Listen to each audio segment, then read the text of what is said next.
Hello guys, so now we're gonna start with the first stage, the first block of the building stage, which is the block in which, okay, now you have a team, so what are the basic things that you need to do in order to build the foundations and then have a sustainable team? So break the ice, make sure that everybody is united towards the same objective. So in this block, we'll work with our example of a team leader, which is Maurizio, and then solve some doubts that maybe are popping into your head as they are popping into Maurizio's head. So the first one is, how can I make my team get engaged in our plan? So the LC has a plan, the VPs have a plan. How can I make sure that members that just joined the organization, they actually are engaged in fulfilling the plan? The second one is, how do I break the ice? So people that don't know each other, probably, how can they become actually a team? And the other thing, how can I make sure that they are going to feel connected with the plan enough that they are going to take individual responsibility for making this happening? So the first block is about building. So one important thing about this is that you understand how are we going to follow and what should be your flow when applying building. So it's basically this funnel. So you will start with Isaac concept in general, so functional knowledge, Isaac way. They're going to go to discovery days and get a lot of concepts about Isaac as an organization and also the functional skills that they need to have.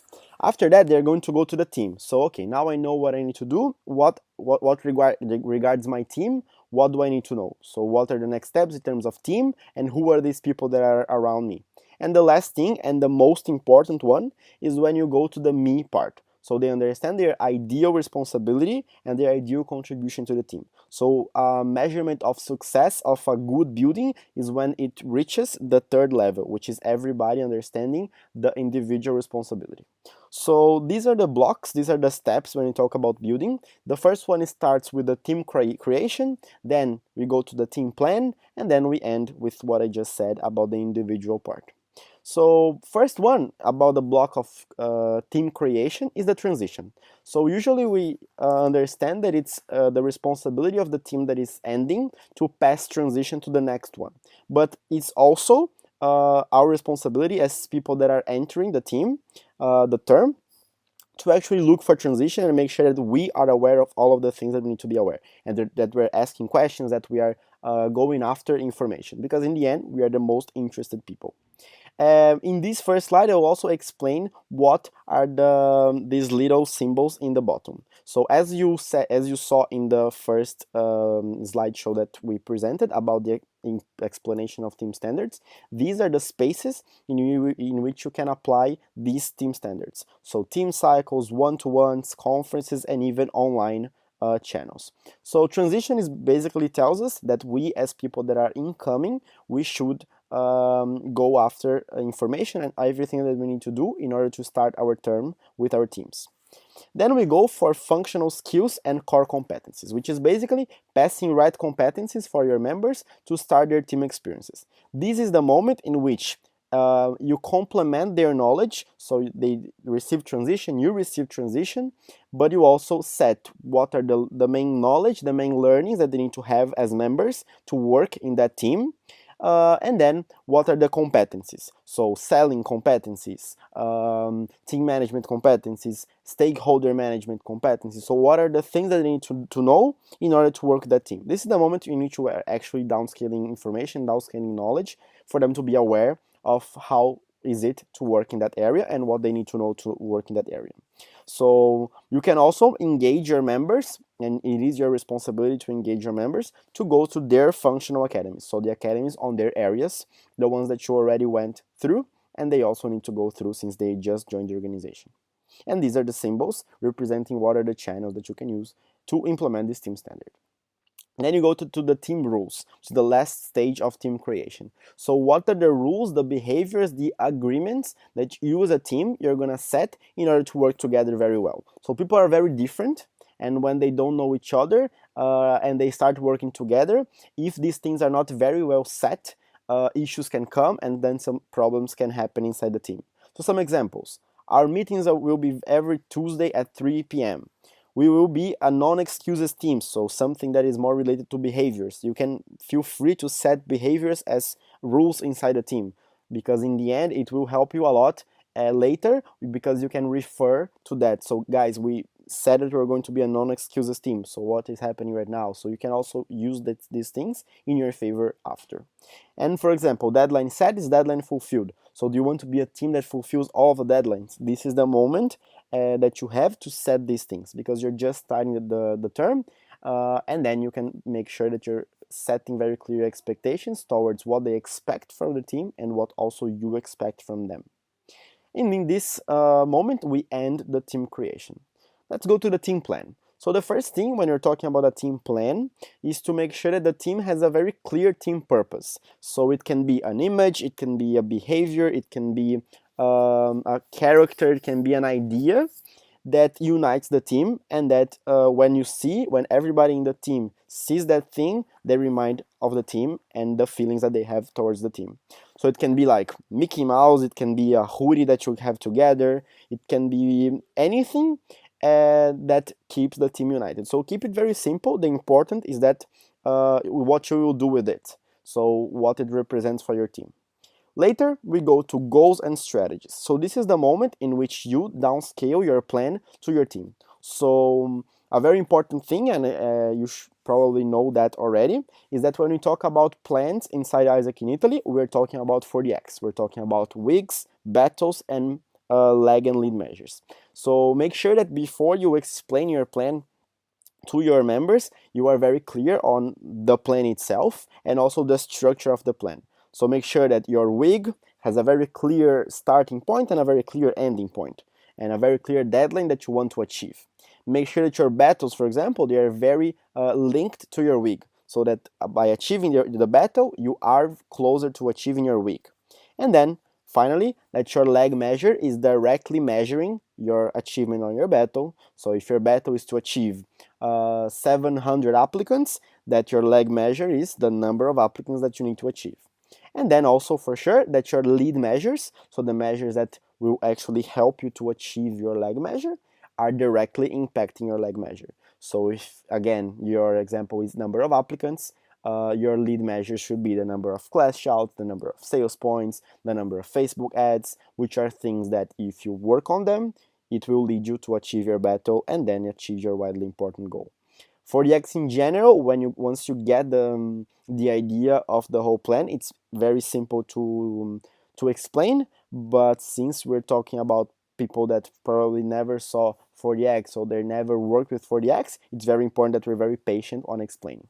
So the team standards here are goals, so defining the targets, which are probably already defined, and then the strategies, meaning the battles and the measures that you're going to tackle in order to achieve your goals. And then you go to JDs and timelines. So allocating the plan's tasks to specific individuals. This is the moment in which we take the plan and we say, okay, so if we are a sales team, our role inside this whole plan is to do this. And your role as a member is to do this, is to contact schools, is to go to meetings, is to make sure that we are fulfilling our individual part, our job description. So make sure the members know the timeline for summer peak, so some tips. Make sure that they know the timeline for summer peak. So when you're talking about JDs and timeline, make sure that they understand why the peak of realizations is in July, for example, why the peak of approvals is in April, why all of the peaks are like this, because we're actually fulfilling our customers' needs when we're talking about timelines and peaks. And also make sure that they are aware of what is the team cycle like in Isaac in Italy, that we start in March and we end in September, so that this experience that you're starting right now and this role that they're starting right now is starting now and it goes all the way until September, so that the expectations are all aligned in terms of that. Then we go to budget. So there are a lot of levels of understanding and how much do you need to go in deep in that budget, in that side of the team standards. If you are leading members, just make sure they are aware of what are the revenues that the LC expects from that area. So if you're an OGX team, you need to be aware that the LC is counting on you and your team in order to be sustainable financially speaking. And also, what are the investments that the LC is having on you? So if you're a marketing team, also be aware that finance, for example, is also investing on Facebook ads for you, is also investing on physical material for you, because this is very important when you're talking about responsibility. So how can we make sure that members are also aware of the resources that we have and that they are not unlimited? And the last thing, when we talk about team plan, is the team development goals. So it's basically setting the north that the team is going to follow in terms of behaviors. So we as a team, we are this, and we want to develop ourselves as a team in order to, in September, to be like that. So what are the things that as a team you think that you need to develop and that everybody can help each other in order to achieve it? With this, we finish block 2, which is team plan. And then we go to the last one, the end of the funnel, which is the individual plan. So this is a very, very, very important moment in which we make sure that all of the things that were done before, they're being individual. And then we start with the LDA. So the LDA is an assessment that is made on Expa in order to assess how what is the current state in terms of leadership qualities, so empowering others, solution-oriented, world citizenship, and self-awareness in our members. So it's very important that when you're starting each and every experience in your Isaac life, that you do this initial LDA to assess how you are right now, and then do a final one in the end that you're gonna check to assess how that experience developed you in these leadership qualities. So this, you can, in this image, you can find the step-by-step on how to do your LDA. It's very simple. It's done on Expa, and then you can do it. That's the first thing, and you need to make sure that your members are doing this also. And then we go to the personal development plan. So we're introducing this concept, this idea of a personal development plan, mostly because it's very different when members actually understand that it's not that, for example, 10 openings is the team's goal. It's that 3 openings is my goal. So I am contributing to the goal of my team, but I also have my share of this goal. So once I know what the team expects from me as an individual, I will go after knowledge, I will go after education, I will go to solve my doubts in order to achieve these things. So what do you need to make sure that is in this personal development plan? Your competence development plan. So aligning the individual development plan with the LDA results. So I got my LDA, I know that my weakest point is self-awareness, for example. So what do I want to develop inside my personal development plan in order to develop my self-awareness? Also, set a personal functional goal, and this is very, very practical. So if you're an OGV member, how many approvals do you want to deliver in this quarter in order to achieve your goal? So it's very important that after this step, you have a very clear action plan to work on these 2 things, both the personal development goal and the functional goal, so that you know how do you want to develop yourself and what do you want to deliver to the organization as a result in order to fulfill your JD there. So these personal development plans, you're going to do it twice with your members, once in the beginning of the experience and then once in the end of a quarter. So you're going to do it once in March and probably once in June when you are starting the second quarter of their experience. So this is a very, very important part, and you implement this in a one-to-one. So in an individual meeting between you and your member. And as a recap of that, also, you're gonna set, for example, your personal development plan in March, which represents phase 1 in the picture that you're seeing there. Between March and June, you're gonna do continuous feedback. So in every moment that you have with your members, you're gonna be following up on how is he working on achieving this plan. And then in the end of the quarter, so in the end of May, after 1 quarter that the member is in the organization, you will have a quarter review in which you're gonna say, okay, so how many did you achieve in terms of approvals, for example, using our example, and then what did you do in order to work with your self-awareness that is according to your LDA. So the idea is that this plan is not forgotten. You don't need to keep reminding this every week. The idea is that it's not something to be the focus of anything, but it is something very, very important to be followed up and to show that you actually care about the personal development and the achievement of the members as an individual.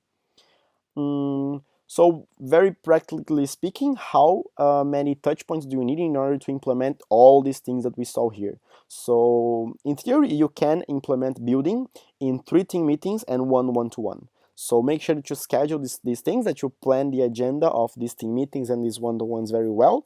And for sure, in these touch points, you will be able to implement the building stage of team standards. I really, really hope you enjoyed. For any questions, any clarifications, any doubts, please, you can send me an email or approach me by WhatsApp, and I will be happy to answer to your questions. Thank you very much. We see each other in the performing block.